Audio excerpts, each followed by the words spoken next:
La dénonciation de ce matin est l'œuvre de Pierre Blériot. Parfait. Ici, la dénonciation de ce matin nous est apportée par les fonctionnaires du Grand Sud qui travaillent dans le Grand Nord. Beaucoup nous ont écrit pour dénoncer quelque chose qu'ils estiment être une injustice. Enfants issus du Grand Sud ont été affectés dans le Grand Nord dès le début de leur prise de service. Et il y en a qui y sont depuis une vingtaine d'années. Sur les 3 qui m'ont écrit, celui qui a passé le moins de temps a passé 14 ans sur place.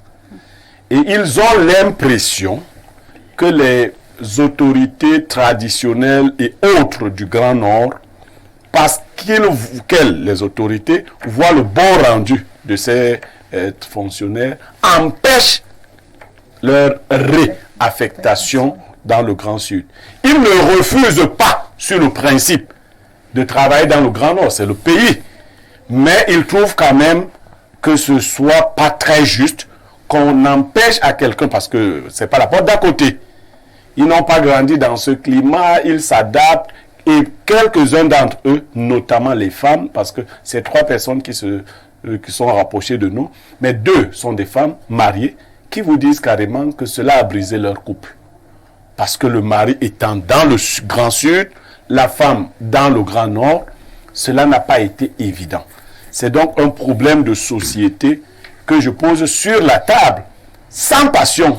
Parce que vous savez ici, très souvent, dès que vous posez un problème, au lieu que les gens analysent le problème, on y voit autre chose. Ils se plaignent, c'est des frères, ils souhaitent, leur souhait, c'est qu'on fixe souvent des quotas et des limites. On dit par exemple, premier poste de travail, limite 8 ans.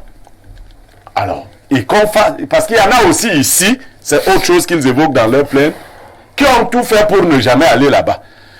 Puis encore, il y a des enfants du Grand Nord qui refusent carrément de travailler dans le Grand Nord, carrément. C'est-à-dire, ils disent que même pas une année. Dès qu'ils sortent, ils doivent être envoyés dans le Grand Sud. Donc, on appelle à une juste répartition de cette affaire. Merci beaucoup. Je commence par la dame qui est en studio. Comme vous-même, vous avez commencé à le relever, Pierre Blériot. Vu le contexte, j'espère qu'on ne dira pas que c'est un discours de haine. J'espère qu'on ne parlera pas de tribalisme.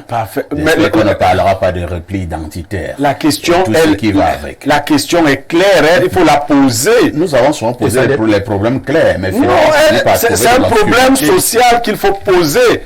Et les psychologues et autres sont là qu'on l'analyse. Gisèle Metseband, que pensez-vous de cette dénonciation que pose Pierre Blériot ce matin? Oui, c'est pratiquement un problème réel, pas seulement les fonctionnaires du Grand Nord, parce qu'il a souligné quelque part que même dans le centre, même à Yaoundé où nous sommes, c'est un phénomène qui prend de l'ampleur, parce qu'il y a des fonctionnaires qui ont fait plus de 15 ans sur place, plus de 20 ans même sur place. On ne connaît pas leurs techniques, leurs secrets. Pour certains, ils veulent rester. Pour d'autres, ils sont condamnés, ils veulent partir, mais ils ne parviennent pas à partir. Or, il a admis 15 ans. Mais c'est une problématique qui peut être gérée par les ressources humaines de chaque département ministériel.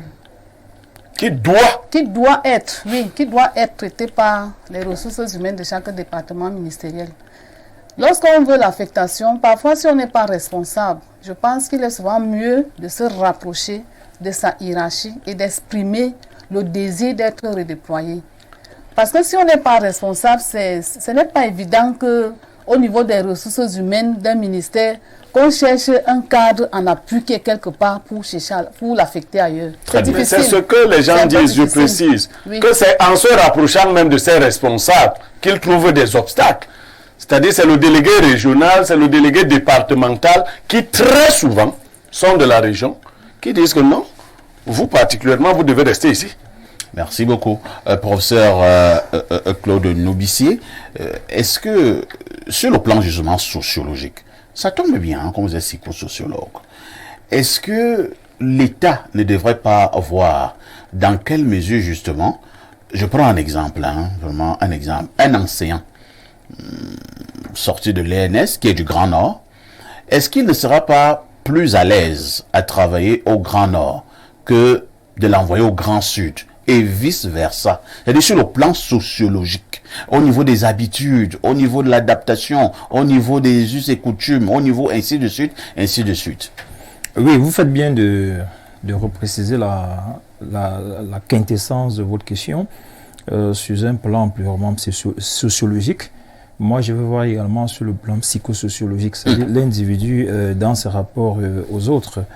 C'est tout à fait légitime que avant les affectations, je pense que c'est le cas, on a souvent demandé aux uns aux autres de faire des desiderata, c'est-à-dire chacun devrait faire des propositions dans le sens de savoir là où il aimerait travailler. Voilà. Et c'est pas pour rien qu'on demande ça. Parce que moi qui suis psychologue, qui fait également dans la psychologie du travail, lorsqu'on est travailleur et qu'on ne s'épanouit pas du fait d'une rupture avec la famille, ou d'une rupture avec ses sentiments, d'une rupture avec les gens qu'on aime, et on ne se donne pas à fond. On se donne de manière diminuée.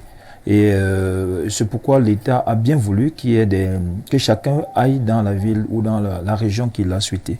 Mais malheureusement, sur le plan pratique, avec ce que dit M. Nimek, on a parfois ces cas de personnes qui sont affectées dans des zones un peu plus loin et que les zones qu'ils ont souhaitées, qu'ils ont voulu, et ça peut créer beaucoup de problèmes dans le sens de la désunion et dans le sens du divorce. Entre-temps également, il y a ce qu'on appelle au niveau de l'administration camerounaise le regroupement familial. Et ce regroupement familial qui n'est pas respecté à la lettre. C'est-à-dire quoi? Vous êtes mariés, vous êtes tous des fonctionnaires, vous travaillez à Yaoundé. Un bon matin, on affecte ton mari à Tukumbumbere. Et maintenant, la femme reste à Yaoundé. Le mari fait des dossiers, comme on demande souvent, pour que sa femme puisse le retrouver là-bas. Parfois, ça ne passe pas, c'est bloqué. Ce sont des dossiers qui devaient être traités avec... Et à un moment donné, comme le disait justement Blériot, ça peut être source de désunion. Malheureusement, ce sont des dossiers qui devaient être traités avec diligence. Parce que moi, je le dis toujours, en tant que psychologue, l'État a tout préparé. C'est sur le plan pratique que les choses deviennent un peu compliquées. Parce que l'État a pris sur lui de comprendre que si moi, ici, je suis au centre et que mon épouse est au nord, il va falloir que nous puissions nous regrouper facilement. L'État nous accorde... Puisque vous devez même faire des enfants. Puisqu'on doit être ensemble. Et vous devez même vous partager une certaine chaleur. Un regard porté sur les enfants, sur leur éducation. Mais il faut également que je fasse une analyse générale déjà. Oui. Vous savez, le contexte dans lequel nous sommes aujourd'hui voudrait que nous puissions affirmer notre appartenance au Cameroun en étant mieux, quel que soit l'environnement, l'espace spatio-temporel dans lequel on nous affecte. Là, il fallait commencer déjà par là. Quel que soit où on nous affecte, on devait se sentir mieux. Mais on doit savoir que on se sentirait plus mieux avec son épouse et ses enfants dans ces environnements-là. Maintenant, les tracasseries administratives ont malheureusement ne sont pas toujours allées dans le sens de promouvoir ce qui avait déjà été résolu par le regroupement familial. Parce que ça devait être un impératif. Au moment où on vous affecte, parce que c'est pas pour rien qu'on demande sur la fiche de renseignement, est-ce que vous êtes marié? Ce sont des informations qui devraient être utiles. Avez-vous des enfants? Où est-ce entre celui qui est marié et celui qui ne l'est pas, qui peut facilement faire le déplacement dans certaines zones reculées. Et lorsqu'on l'a retiré celui-ci, parce que ça ne veut pas dire parce qu'on est marié qu'on ne peut pas aller au-delà du cadre dans lequel on vit, l'espace dans lequel on vit, on peut aller ailleurs, mais notre famille est tenue à nous y rejoindre. Bon, c'est vraiment vu. Mais le problème de fond est un peu comme celui que nous observons, est celui de la pratique. Comment est-ce que les uns et les autres, est-ce qu'il y a une organisation qui fait qu'au Cameroun, quand je dois faire 5 ans ailleurs, je vais aller ailleurs. Quand je dois faire 10 ans dans une zone, je vais aller ailleurs. Bon, il n'a pas réellement, il n'a pas à proprement parler une configuration dans ce sens-là. C'est donc pourquoi lorsqu'on est fonctionnaire, vous le savez, on a un engagement décimal qu'on signe de travailler au moins pendant 10 ans dans une région, ou en fait dans la ville d'affectation, avant de demander une quelconque affectation. Bon, l'objectif aurait voulu que lorsque un fonctionnaire est affecté quelque part, qu'il aille avec son épouse et que l'État mette sur place les dispositions factuelles qui peuvent l'accompagner. Il y a Gisèle qui veut absolument donner quelques autres éléments. Allons-y rapidement. Oui, merci, parfait ici. Sans toutefois défendre l'administration, je voudrais dire ici que la longévité à un poste crée une monotonie. Tout à fait. Donc le rendement ne peut plus être vraiment le même. Mais cependant, c'est l'administration qui décide d'envoyer tous les agents publics là où besoin se fait ressentir. Il ne revient pas aux employés. Oui, le principe voudrait que l'administration redéploie ses personnels là où il y a besoin de services. Dans ce cas, le regroupement familial ne peut pas toujours être effectif. Parce qu'il y a des personnes qui travaillent dans les sociétés parapubliques et d'autres qui sont agents de l'État. Et ces sociétés ne se retrouvent pas partout. On peut quand même faire un rapprochement. Et voilà comment l'État parfois gâte les mariages des gens. Bon, c'est pas gâté, mais donc on peut faire un rapprochement. Le mari peut travailler à Yaoundé, la femme en Balmayo, par exemple. Je prends un exemple. Là, vous êtes au même endroit. Vous êtes au même endroit. Nous disons que quelqu'un est à Yagua. Le mari est à Yagua et la femme est à Yaoundé. Non, je connais beaucoup de gens qui se sont fait affecter dans le cadre du regroupement familial. Il faut constituer les dossiers. Certains le disent sans constituer les dossiers. Non, on vous parle des gens qui se battent. Et je ne veux pas vous parler d'une affaire vécue et sans stigmatisation. Il paraît même que les gens adorent les femmes de Trouy dans ces zones-là. Pour après. J'ai vécu dans. Je vais aller plus loin. Je suis arrivé dans une ville du Grand Nord, pour un village. Et le jour où j'arrive, un professeur de lycée qui était censeur arrivait ce même jour. Il s'est fait bastonner et il s'est fait garder à la brigade parce qu'il revendiquait sa femme qu'avait condamné le commandant de brigade. Le professeur de lycée a été... Le commandant de brigade, lui, a condamné sa femme pour... Il a pris la femme, le monsieur est allé faire du bruit et il a dormi à la brigade. Ok, d'accord. Docteur et toi, je préfère que nous revenions à la dénonciation proprement dite, afin de blairer les compliqués. Que doit faire l'État pour essayer quand même de résoudre ce problème? C'est la dénonciation originelle. Le fait que certains se retrouvent dans une zone pendant 15 ans, 20 ans, ils veulent être réaffectés ailleurs, mais on a l'impression que c'est bloqué. Bien, merci, parfait. Avant, avec ta permission, avant de répondre à cette préoccupation, je pense qu'il est important quand même qu'on ne se leurre pas. Le problème posé par Blériot est une réalité. Il ne s'agit pas simplement... Bref, je précise que c'est une réalité dans le milieu fonctionnariat. Le fonctionnaire au Cameroun fait face vraiment à cette difficulté. Quand je dis fonctionnaire, qu'il s'agisse du corps de l'enseignement, du corps je voudrais dire, tout récemment, il y a une amélioration dans le milieu de la diplomatie. Dans les autres milieux, les autres corps, pour dire que je parle avec une expérience également d'il y a près de 10 ans, où j'avais un tout petit peu été, on va dire, entre guillemets, oublié dans un établissement de la ville de Yaoundé, alors qu'en fait, il a fallu attendre la venue d'un ministre, le ministre Sengalé, Bibé, pour organiser ce qu'on avait appelé à l'époque un tsunami.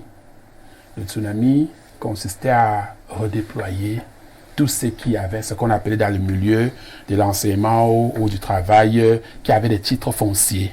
C'est-à-dire que tu es dans un poste depuis bientôt 10, 12 ans, 15 ans. Et tenez-vous tranquille, malgré le tsunami, entre guillemets, du ministre Sengalé, on a des enseignants qui ont échappé. Un enseignant qui va à bientôt 17 ans, tu es sur place, pendant qu'on envoie d'autres. Georges, toi que je suis, avant de partir de ce ministère pour l'université de Ngaoundéré, j'avais été redéployé au 20, à 45 km du Gabon, après 100 mm, où il n'y a ni eau ni courant. Partant de Yaoundé. Je vous dis, partant de Yaoundé pour au 20, région du Sud, il n'y avait ni eau ni courant. J'y ai passé 3 années parfaites avec des mémoires de fonctionnaires, un triste souvenir. Imaginez donc aujourd'hui, ça, je parle de mon cas. Pour ce que les autres ont pu connaître, subir, c'est une réalité. Je vais également toucher le cas de Maroua où effectivement, j'ai des collègues. Mais c'est grave comme souffrance, même s'il est vrai que ceux qui intègrent le milieu, j'espère qu'ils ne sont pas à l'université, ils sont... Non, les universitaires ne s'en plaignent pas. Attention!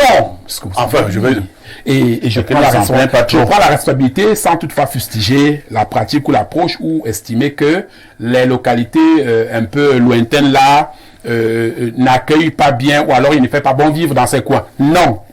Mais ce principe relevé, à savoir la fonction publique camerounaise, reconnaît le principe de rotation. Le principe de rotation est attribué à tout fonctionnaire. C'est-à-dire que, pour reprendre l'expression de la dénonciation de Blériot, le fonctionnaire a une certaine durée à ne pas passer à un poste. Ça, c'est le droit du fonctionnaire ici. Cette rotation doit être appliquée. Malheureusement, pour revenir maintenant à la proposition de réponse que demande Parfait, notre système est confronté à beaucoup de difficultés aujourd'hui. Soit il s'agit d'un laxisme quelque part, parce que on va vous dire qu'une localité retirée comme celle dont parlait Blériot est tellement grande, mais il n'y a pas suffisamment d'enseignants de ce côté. C'est pourquoi, par des voies communes au système camerounais, ou alors au Camerounais proprement dit, chacun passe par sa voie pour bénéficier soit d'un maintien dans la zone où il est déjà, au point où lorsqu'on sort même des recrutements, ce n'est pas tout le monde qui est touché, on prend quelques personnes. À côté de ce point parfait, revenant au problème de couple, au problème social, c'est qu'en fait, il y a des moments où la procédure, comme l'a si bien dit madame, le droit est reconnu à tout fonctionnaire de rejoindre son épouse ou son époux. Ça, c'est clair, non négociable. Mais sur la pratique et sur le terrain, c'est une extrême difficulté. Je ne vais pas généraliser en disant que personne ne le fait. Il y a de nombreux cas où monsieur travaille à Tokombéré, madame est du côté de Berthois. La procédure a été tentée, résultat, beaucoup sont souvent soumis à des pratiques de corruption, c'est-à-dire bien parler, entre guillemets, pour bénéficier de cet avantage-là. Seul le personnel de l'administration territoriale. Parce que si M. Nubissi en face de moi aujourd'hui était sous-préfet, il n'a même pas besoin d'une procédure hôtel. L'épouse le rejoint automatiquement, quelle que soit la période de l'année. Voyez-vous? Nous allons lire les préoccupations des téléspectateurs. Il y a un monsieur qui nous dit ici, contrairement à ce qu'affirme le docteur Etoile, que le regroupement familial aboutit toujours. Lui, il est même sentencié. Non, mais il faut qu'il nous donne son numéro. Voilà. On va lui envoyer les dossiers. C'est même grave qu'il dise ça. Non, c'est bon. C'est grave. Il faut On va lire d'autres préoccupations. Bonjour Parfait à ici et à votre panel. Ravi encore de vous écouter ce matin. La question des mœurs est vraiment bafouée de nos jours. Dans certaines villes, ces choses ont vraiment débordé. Les rares fois que je viens à Yaoundé et autres villes voisines, tellement je passe mon temps à observer certaines choses que mes yeux commencent à me faire mal. Je suis donc d'accord avec ceux qui pensent tous les milieux de socialisation sont coupables et qu'ils doivent prendre leurs responsabilités. La justice également doit frapper sur la table, car l'impunité y est pour quelque chose. Pourtant, le code pénal n'est pas passé outre. Et sur la dénonciation, je ne suis pas du tout d'accord avec le consultant. Ces mêmes réalités qu'il dénonce sont réciproques. Certains fonctionnaires sont de lustre affectés au sud et peinent à voir aussi leur famille. N'est-ce pas? C'est l'unité nationale. On ne doit pas stigmatiser le septentrion dans cette affaire. Si on veut, parlons du fédéralisme communautaire. Moi, personnellement, je suis déçu de ce sujet et des interventions, surtout dans le langage. C'est Fabien de Marois qui nous envoie le Voilà. Vous voulez qu'il ne soit pas déçu comment? Autre message ce matin. Bonjour à vous. Concernant la dépravation des mœurs, je souligne l'aspect des groupes WhatsApp où tu es tranquille, tu vois seulement tel vous a ajouté, sans votre consentement, et avec de ces noms de groupe, tuer pour tuer, la sagacité du bas, etc. Et tu sors, ils insistent, ils te rajoutent que l'Obin Postel utilise de son pouvoir pour traquer ces malades. Nous allons prendre d'autres messages ce matin. Qu'est-ce qu'on nous dit là? Nous prenons celui-ci. Bonjour. Il faut dire bonjour les démineurs. Hein. Ça fait longtemps que ça a changé. Donc bonjour les démineurs. Moi je suis enseignante dans l'extrême nord, plus précisément à Yagua depuis 4 ans. Je vous assure que c'est 4 ans d'enfer, sans voie de sortie par ton chef. Mais là où le bas blesse, c'est qu'il y a ceux-là du Grand Nord qui, à peine affectés, sont nommés, soi-disant parce qu'ils sont chez eux. Et nous autres devons juste admirer sans se plaindre. Il faut que cela cesse vraiment. Je suggère que le numéro de monsieur qui de Marouala, que ça aboutit toujours. Non, pas celui qui a dit que ça aboutit, celui qui parle de la stigmatisation, que vous lui donniez le numéro de la femme qui souffre depuis 4 ans, comme ça qu'il l'aide là-bas. Bonjour Perfecto, tout en demandant aux consultants de tous les temps de se calmer, il est normal que ces oiseaux moyenâgeux soient écrasés. En dehors du ballon, il sait faire ou dire quoi, ce Serge Brancard. Perfecto, ce sont les multiples programmes d'ajustement structurel qui nous ont conduit à ces comportements. Mais ceci a tué l'intégration nationale, puisque les mutations avaient l'avantage de mieux entretenir le vivre ensemble. C'est Blaise qui envoie la préoccupation. Je vous amène en Côte d'Ivoire. C'est le 225. Qu'est-ce qu'on nous dit ici? Shalom El Perfecto et les pétillants des mineurs. L'excellent Blériot, ceux qui vous ciblent cherchent à bénéficier de votre lumière et de votre visibilité. Ignorez-les, s'il vous plaît. Sur la dénonciation, disons qu'il y a nécessité pour l'un des deux conjoints de sacrifier son travail pour possibiliser le regroupement familial. Soyez bénis. C'est l'afro-optimiste JJ Guy d'Abidjan. Je vous amène au 351. Il s'agit de quel pays là? Il va nous dire... Hein? Bonjour le plateau, on pratique pas plus le sexe aujourd'hui qu'avant, sauf qu'avec les réseaux sociaux, on peut voir pourquoi facilement. Mais Perfecto, la famille que tu as vue à la piscine, il fallait que la famille aille nager avec les djinns. Non, soyons sérieux. La bise est un grand signe d'affection. Mon fils a 12 ans. Quand il se réveille le matin, il vient me faire la bise et un grand câlin et me sent très c'est un problème d'éducation simplement. C'est Fred de Paris. Fred de Paris, moi je suis d'abord désolé. Mon enfant, garçon, ne peut pas me faire la bise. C'est clair. Je suis désolé. Non, moi mon garçon ne peut pas me faire la bise. Jamais. C'est dangereux. Chez nous, ça je ne se fait pas. encore tolérer que ma fille me fasse une bise jusqu'à un certain âge. Hein. Ouais. Parce que quand ma fille aura dit à partir de 16 ans, elle ne me fait pas de bises. On peut s'embrasser comme on s'embrasse comme ça. S'embrasse comme ça. Voilà. Et on se salue. Voilà. Et le soir, il faut se toucher. Chez nous, ici, les gars. Vous voyez un peu le petit écart entre la joue et la bouche, et ainsi de suite. Non, nous sommes des bantous durs. Ah oui, très durs. Très durs. Autre message ce matin. Bonjour à Blériot. Bonjour à Perfecto, mon admiration pour vous reste inébranlable. Je suis très meurtri, accablé et éberlué ce matin. Nous sommes tous des Camerounais en dépit du fait que l'empathie n'est plus l'affaire de beaucoup d'entre nous, mais quand même ayons un minimum d'humanisme. Juste pour vous dire que la femme d'un grand responsable du MRC, Félix Ningue de Mendon, je ne sais pas si c'est un sujet inscrit à l'ordre du jour, et nous allons prendre un autre message. Bonjour Perfection, votre téléspectateur depuis Menganga. Perfection, parlant du sexe qui va dans tous les sens actuellement, il y a un prêtre catholique qui a été arrêté aux États-Unis après avoir prêché contre l'homosexualité et l'avortement. Perfection, est-ce que vous en avez vraiment convenance? Il continue en disant, s'il te plaît Perfection, passe mon shalom à Mbombo Pierre Blériot, il est mon idole. C'est un monsieur qu'il nous faut dans ce pays pour le modèle de la jeunesse depuis Menganga, votre téléspectateur le plus privilégié au sud du Sahara.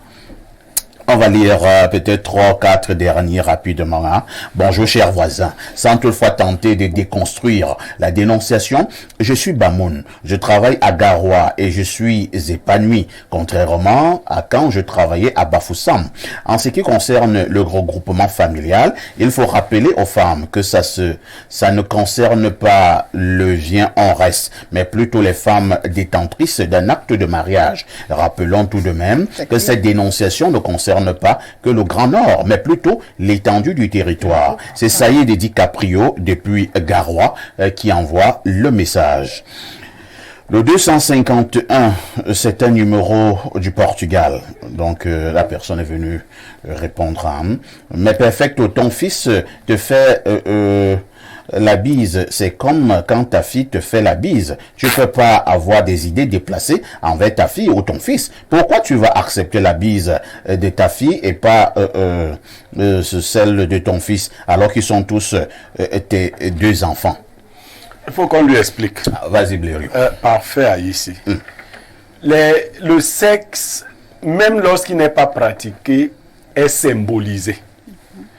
Quand vous allez dans les hôtels chez eux là-bas, vous voyez dessiner homme, là où les hommes entrent. Tout à fait. Femme, là où les femmes entrent. Quand une femme va avec son garçon, elle entre là où les femmes entrent et le garçon entre là où les hommes entrent. Donc si toute la famille est ensemble, le garçon et son papa vont entrer là où c'est écrit homme.